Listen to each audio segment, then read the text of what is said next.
அதி சீக்கிரத்தில் நீங்கிவிடும் இந்த லேசான உபத்திரவம். அதி சீக்கிரத்தில் நீங்கிவிடும் இந்த லேசான உபத்திரவம். ஆண்டவரும் இரட்சகருமாகிய இயேசு கிறிஸ்துவின் விலையேறப்பெற்ற நாமத்தினாலே உங்கள் யாவருக்கும் என்னுடைய அன்பின் ஸ்தோத்திரத்தை இந்த காலவெளியில் உங்களுக்கு தெரியப்படுத்துகிறேன்.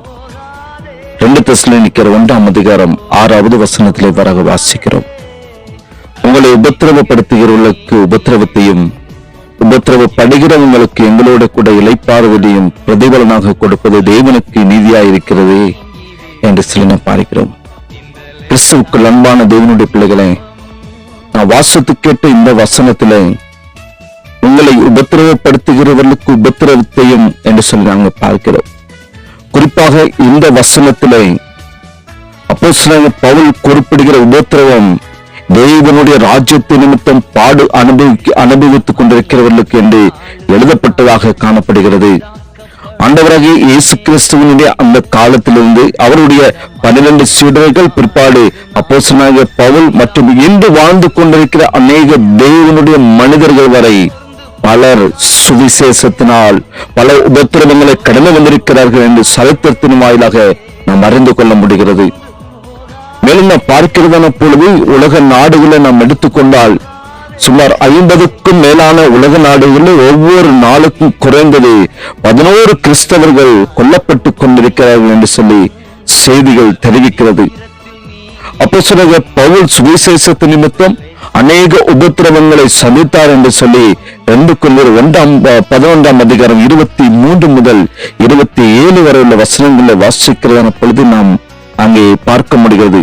அவர் சொல்லுகிறதன் பொழுது, அதிகமாய் அடிப்பட்டவன், அதிகமாய் காவல்களில் வைக்கப்பட்டவன், அநேக தரம் மரண அவதிகள் அகப்பட்டவன், யூதர்களால் 1 அடியாக 5 தரம் அடிப்பட்டேன், 3 தரம் விளாறுகளால் அடிப்பட்டேன், 1 தரம் கல்லறி வந்தேன், 3 தரம் கப்பல் சேதத்தில் இருந்தேன், கடலில் 1 ராப்பகல் முழுவதும் போக்கினேன், அநேக தரம் பிரயாணம் பண்ணினேன், ஆறுகளால் வந்த மோசங்களிலும் கல்லறால் வந்த மோசங்களிலும் என் சுய ஜனங்களால் வந்த மோசங்களிலும் அந்நிய ஜனங்களால் வந்த மோசங்களிலும் பட்டணங்களில் உண்டான மோசங்களிலும் வனாந்தரத்தில் உண்டான மோசங்களிலும் சமுத்திரத்தில் உண்டான மோசங்களிலும் கள்ள சகோதரத்தில் உண்டான மோசங்களிலும் பிரயாசத்திலும் வருத்தத்திலும் அநேக முறை கண்வெளிப்புகளிலும் பசியிலும் தாகத்திலும் அநேக முறை உபவாசங்களிலும் குளிரிலும் நீர்வானத்திலும் இருந்தேன் என்று சொல்லி அவர் சொல்லுகிறார்.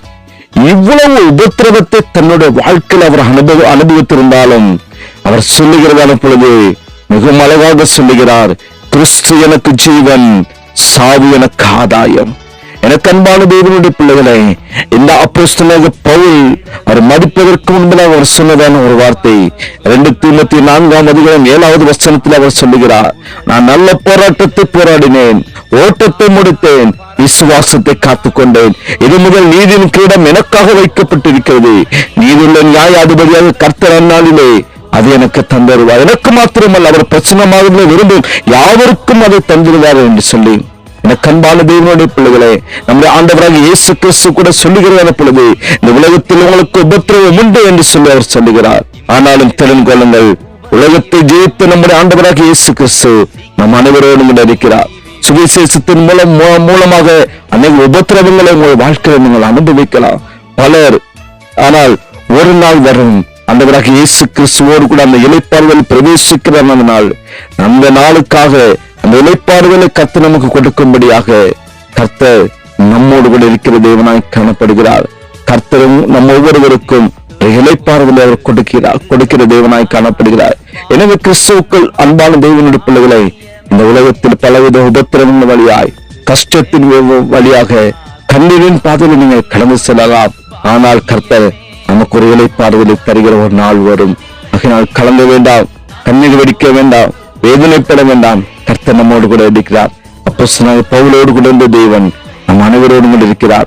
உங்களோடு கூட இருந்த ஒவ்வொரு நாளும் வழி நடத்துவார். உங்களுடைய கரத்திலே உங்கள் அர்ப்பணியுங்கள். தேவ கிருபை உங்களை சூழ்ந்து கொள்வதாக. ஆமென். ஜெபிக்கலாமா? பரிசுத்தம் இறக்கும் நீங்கள் அன்பின் நல்ல தகப்பனை, ஆசீர்வதிக்கப்பட்ட இந்த காலை வேலைக்காக நாங்கள் நமக்கு நன்றி செலுத்துகிறோம். ஆண்டவரே, பல உபத்திரவத்தின் வழியா கண்ணீரின் பாதையில் நாங்கள் கடந்து சென்றாலும் என் தேவன் எங்களோடு கூட இருக்கிறீர். நான் உன்னை விட்டு விலகுவதும் இல்லை, உன்னை என்றும் கைவிடுவதில்லை என்று அருளி செய்த உன்னுடைய வாக்கு தத்துவத்தை நாங்கள் முருக பற்றி கொண்டு வாழ தகப்பனே அப்படிப்பட்ட கிருபைகளை ஒவ்வொருவருக்கும் கொடுப்பீராக. நீர் எங்களோடு கூட இருக்கிறீர், எங்களை வழிநடத்துகிறீர், எங்களை தேற்றுகிறீர் அப்பா. உங்களுடைய பிரசனம் எங்களோடு கூட வழிநடத்துகிறதாப்பா. அதுக்காக நாங்கள் நமக்கு நன்றி செலுத்துகிறோம். எல்லா இக்கட்டுகளும் மாற்றுங்க, தடைகளை மாற்றுங்க, கண்ணீரின் பாதையை மாற்றுங்க ஆண்டவரே. தகப்பனே ஒரு சமாதானத்தையும் ஆறுதலையும் ஒரு இளைப்பாறுதலையும் நம்முடைய பிள்ளைகளுக்கு கர்த்தர் கொடுப்பீராக. ஆசீர்வதிங்க. இயேசுவின் நாமத்தில் ஜெபிக்கிற நல்ல பிதாவே, ஆமென், ஆமென். சோர்ந்து போவதில்லை, சோர்ந்து போவதில்லை, நாங்கள் சோர்ந்து போவதில்லை.